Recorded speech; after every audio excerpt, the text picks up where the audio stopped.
Alright, so there are a few more sections here where the officer starts to conclude that maybe Chris is involved. However, we will skip to the neighbor's house where everything starts to unfold. So, the neighbor has security cam footage by his garage, and it points out at the street to where he can see Chris's driveway, the street down in one direction, and then the cars coming from the other. So they went to review the footage to see if there was anything odd on the camera, if they saw Shannan leaving, if they saw any sort of movement outside of Chris's house. Let's go ahead and watch this section here.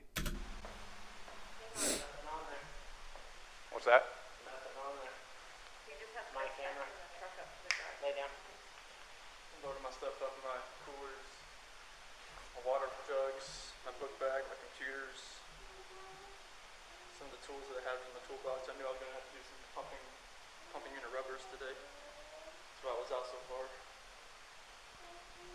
Is this on continually Yep. recording? Yep. Well, It's not, is it motion or is it? event, Okay, so it's motion. Any motion event that happens, but I get cars driving from this street,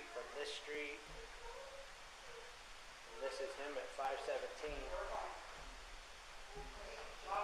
Alright, so let's stop and go ahead and start to look at this here. He mentions there's nothing on the camera, nothing unusual, but Chris finds it in his best interest to think that it's time for him to start explaining what he was doing before the cop even saw what happened. The cop did not even ask any questions yet because he hasn't seen the footage yet, and Chris goes, I was loading this, and this, and I knew I had to do plumbing today, so that's why I decided to pull the truck further back into the garage. It's not weird. I was just trying to load everything up, and this is what happened. Meanwhile, the cop has no idea what he's talking about because he hasn't seen the footage yet. And right now, Chris is defending himself. He is on the defense, which I believe would point out odd to the officer, as why is he playing defense on his wife's missing report? He's blabbing about everything he's putting in his truck. Some of the tools that I have in the toolbox. I knew I was going to have to do some pumping unit rubbers today. That's why I was out so far. That's why I was out so far. He's already trying to make excuses for what he's doing. Is this on continually Yep. recording? Yep. Well, It's not, is it motion or is it? event, Okay, so it's motion. Any motion event that happens, but I get cars driving from this street, and this is him at 517. Look how close he's holding his phone to his body. Usually when you're on your phone, you have it like out in front of you a little bit. You don't have it tucked into your body, head down, and kind of like comforting yourself. Like he looks like he's trying to hide his emotions and himself in his phone. Who is he texting? Right? Is he texting his girlfriend Nicole? Or is he texting friends and family members concerned about his wife? We don't know. I don't know.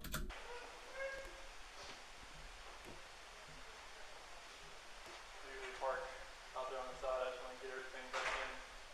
Be easier, so lugging everything out there, all the tools that I had to bring in. Look at that. So he starts to explain everything that's happening. Meanwhile, he murdered his family that morning. He hasn't seen himself commit the murders yet. He is witnessing this for the first time since he murdered them. So when he sees himself on this camera and knows exactly what he's doing, he starts to panic. He starts to build up. So watch this. He looks at it, he turns completely away, looks to the door, and lets out a sigh. Big tell here, Chris. Big tell. That is his fight or flight response. He's looking directly at the door, turned his back completely towards the video because he doesn't want to see it. He doesn't want to confront what he did. He turns his back completely to the monitor, looking straight at the door because his fight or flight response is active. He's looking for a way out. He doesn't want to be here anymore. As soon as he does that, he puts his hands on his head. Let's go ahead and watch this first, and then we'll talk about it.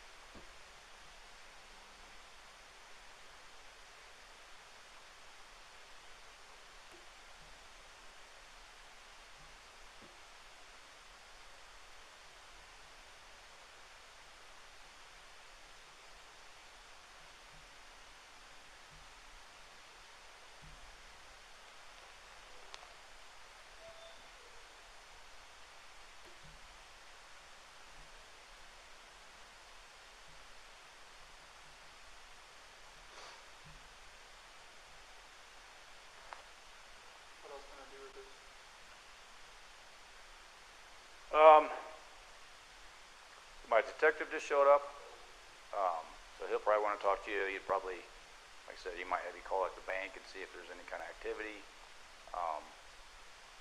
Because if there was any sort of action out On there, his cameras, I would have got it. like Right. we had issues the other week when. Alright, so let's take it back real quick. Talk about some things here. So, he looks away, puts his hands on his head. This is a response to fear, nervousness, trying to bring down your heart rate. This helps open up your lungs, brings all the airway through, and can help you catch your breath. When you see marathon runners, when you see runners, people in track, runners, sprinters, all of that, once they sprint and cross that finish line, or the marathon runners, once they cross the finish line, they all start to do this because they are trying to open up their airways and get the air in. That's what Chris is doing right here. Now, as we keep watching, I'm just going to mute it because it's just static and there's not much talking going on. As we move on here, he starts swaying. Okay, he's trying to calm himself down. People sway in response to nervousness, and then he feels so nervous that he feels like he has to keep one hand on his head to check his phone. So he keeps one hand above and one to check his phone, puts his hands back, interlocks them, starts swaying again. Now, as you can see, Chris looks away from the monitor and looks directly out the window. He's trying to think of something to calm himself down. Maybe he's thinking, I'm going to be fine, it's okay, you need to calm down or they're going to find out, and we just need to remain calm. I swear to you that's what's going on in his head right now, because he is freaking out. His fight or flight senses are skyrocketing and he wants to get the frick out, but he can't run because he knows how bad it'll look. But also, this looks just as bad, Chris. So let's continue. He starts to try and calm himself down, swaying, looking out the window, trying to think of something. The neighbor is watching him. The cop is watching him.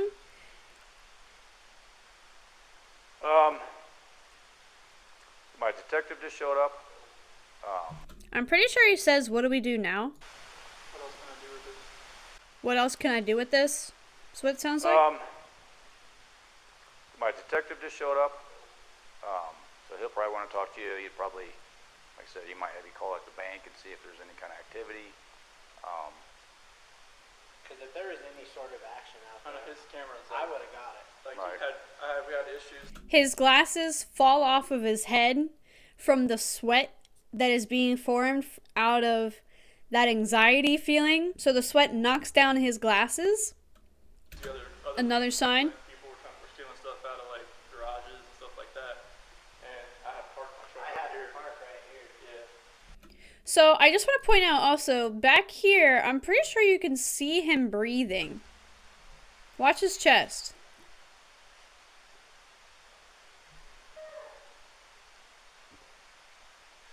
You can kind of start to see his chest go up, down, because his heart rate is increasing and he can't control it. So he's trying to bring it back down to normal levels so that he doesn't explode, because he's terrified at this point. He's panicking. He's like, shit, I'm caught. And he doesn't know what to do. So after looking at all of this footage and seeing the reaction of Chris and how he is starting to panic, the officer sends Chris out to go talk with the detective. Now the neighbor mentions to the officer he's not acting right at all. This is not how he usually is. He seems very stressed. It's just not normal Chris. So, because during the whole time you can see the neighbor is just watching Chris, because he's like, what is wrong with you, dude? He should be nervous about his wife and his kids, but it looks more like panic than it is worry. So Chris ends up leaving the house, and the officer talks around, looks around. They bring in teams, they search the house. Chris continues to babble and tries to make himself as least suspicious as possible. However, the more he talks, the more he looks stupid. No other way to put it. I mean, his narcissistic brain is telling him that he can wheedle his way out of this. He says, I'm smarter than the cops. I can outsmart them. They will never know that it was me that did it, because he's too narcissistic to think that they're smarter than him. They are trained.